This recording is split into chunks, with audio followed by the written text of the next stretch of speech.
For today's video mga day, so kuyugi na punta ninyo mga day, kuyugi na punta ninyo, maghimo-himo na punta ninyo, wala nagkadimaw ha.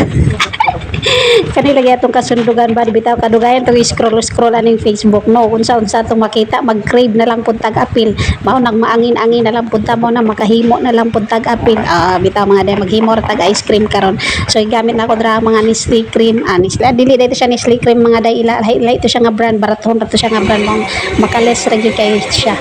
So ako din gi-blend dia ang mangga no kaya ko pare siyang isagol dra sa gatas dahil gibutangan ko na ako siya graham mga day. Actually mga day kung maghimo mo ani ayon yung daghana ang graham or pwede ra jud walay graham pero kay nam koy graham dra akong gibutang ko siya apil no pero kay dili ko ganahan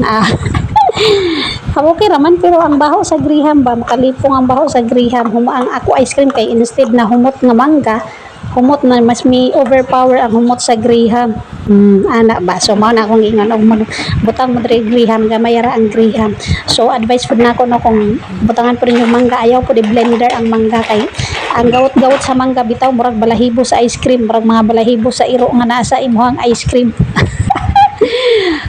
So next time maghimo ka ni di na ako i-blender ang mangga di na ako i-blender kay dugmo kayo dayon na kuan jud siya na liquid jud siya so mo na dito mga dayno gibalhin na nako diri aning ice cream nga Tupperware kay syempre freezer pa man ni nato mga day so see you till next 24 hours